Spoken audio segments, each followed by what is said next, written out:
haddaba waxaan joogaa desktopkayga waxaan rabaa inaan tuso PowerShell aan codingka lagu sameeyo ama scriptka lagu sameeyo.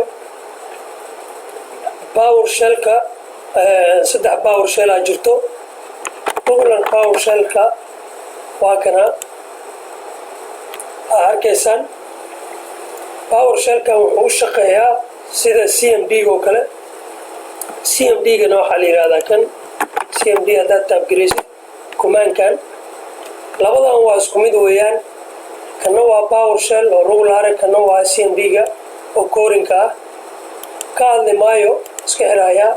awooda ma tahay arday doonaya barashada IT-ga iyadoo aad ku baranayso muddo kooban. haddii aad tahay arday daneynaya barashada kombiyuutarka laabka iyo ku hadalka luqadaha Ingiriiska, Heritage Academic waxa uu ku hayaa koorsooyinka kala ah Active Director the Human Service, Computer Communication Networking, American English. koorsooyinkaasi waxa ay soconayaan muddo dhan 3 bilood. halkan waa Heritage Academic sida aad u jeedaan systemka cusub ee sanadkan ayaa halkan ku yaala.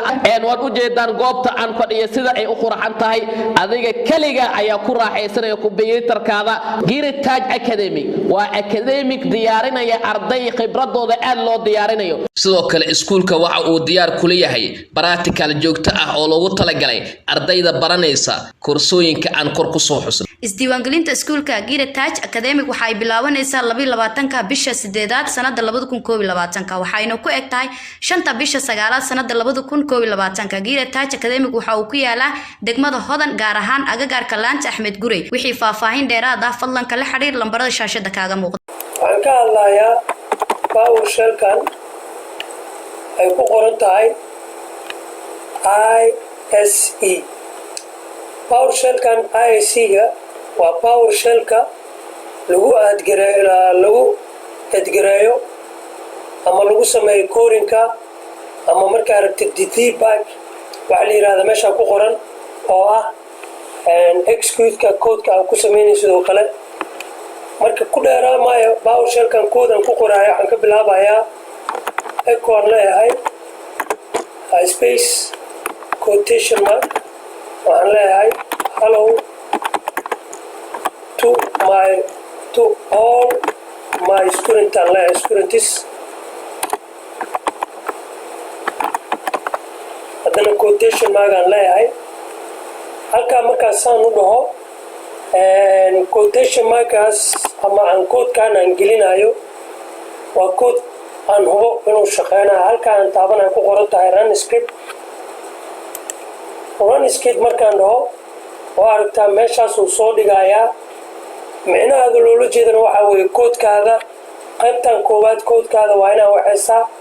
debug haddaan dhahana waanan garayn karaa laakiin hadda waxaan rabaa inaan isticmaalo run script. haddii aa heshid waxaa laga yaabaa hadda tusaale ahaan quotation markaan ka qaadayaa run aan leeyahay wuxuu siinayaa wuxuu leeyahay termination is missing oo code-ka wax misgaraynayo. waa inaa plus dhahdaa ama code a isticmaashaa weeyaan. marka muhiimadda waxaa weeyaan PowerShellkan oo la yiraahdo Window PowerShell ISE oo ah 32 bit aan isticmaalayaa. haddaa rabtid 32 bit iyo 68 haddaa rabtid waa same. muhiimadda waxaa weeyaan cashir waxaan bilaabnay sida loo isticmaalo code-ka PowerShell ISE. hadda cashirkan intaasuu ku egyahay. qaybta kale waxaan bilaabaynaa koodad kale oo loo isticmaalo ISE-ga.